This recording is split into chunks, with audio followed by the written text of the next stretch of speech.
Imbitado sa pagdinig ng Senado ngayong araw ang ilang grupo mula sa iba't ibang sektor ng lipunan. Yan ay para raw mas matalakay sa budget hearing ang mga hakbang para masigurong walang anomalya sa pondo para sa susunod na taon. Para sa Update Live mula sa Senado, nasa frontline ng balitang yan si mobile journalist Merymon Reyes. Merymon, sino-sino ba ang mga dumating dyan at bakit daw sila naimbitahan? Ruth, layon ng Senate Finance Committee ngayong araw ang matalakay ang mga transparency and accountability measures para mapagtibay ang proseso ng pagbabalangkas ng panukalang pondo ng bansa. Kaya naman sa unang pagkakataon nga dito sa Senado ay nakasalang sa pagdinig ng komite ang iba't ibang civil society organizations. Kabilang sa mga organisasyong magbabahagi ng kanilang obserbasyon at rekomendasyon ukol dito ay ang research institution na Ibon Foundation, transport advocates na Move as One Coalition, grupo ng mga kabataan na Good Gov PH at ang independent network na Citizen Watch Philippines. Una nang nagpasalamat si Roundtable for Inclusive Development Co-Convener Adolfo Jose Montesa dahil sa binuksang partisipasyon ng mga mamamayan sa usaping budget. Inirekomenda nila ang pagtanggal ng lagpas 256 na bilyong pisong pork barrel at ilaan ito sa mga programang nakapailalim sa mga panuntuan ng bansa.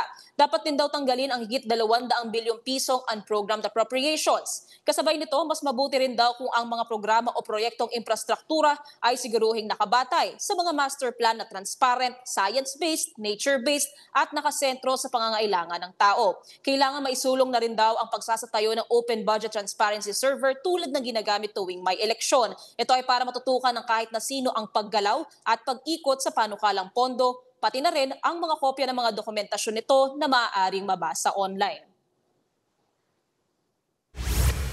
Ruth, pagtapos ng pagdinig ngayong araw, magsasagawa naman ng technical working groups ang Senado. Yan ay para repasuhin ang mga budget na dumaan sa mataas na kapulungan para sa plenary budget deliberations ngayong Nobyembre at BICAM at pagsasapinal ng 2026 national budget sa Disyembre. Ruth. Merymon, maiba na lang din ako kasi gusto ko lang malaman yung update dito sa dating surprise witness ng Blue Ribbon Committee, yung si Orly Gutesa. Di ba siya yung nagsabi doon na siya yung nag-deliver ng mali-malitang pera sa ilang kongresista nung hearing tungkol sa flood control scam. May update ba dyan? May bago bang sinabi si Senator Lacson? Oo, Ruth. Itong si Senator Ping Lacson, kung sakaling ang una mahahalal talaga siya by November 10 ng Senado at bumalik na talaga siya as Blue Ribbon Chairman, ilan sa mga inaasahan talaga na dadalo itong dating Marine na si Orly Gutesa. Pero even sa ngayon, hindi pa rin nalolocate itong si Gutesa.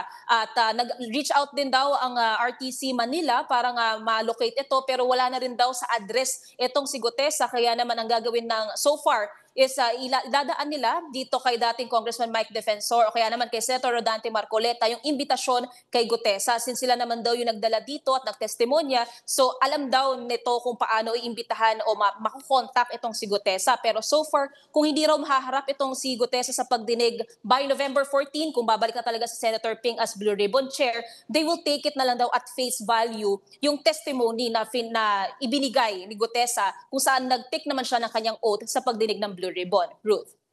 Yan po ang Express Report ni mobile journalist Merymon Reyes mula sa Senado. Mga kapatid, Ruth Cabalco, para sa mabilis na pasada ng mga balitang dapat niyong malaman, mag-follow at mag-subscribe sa social media pages ng News 5.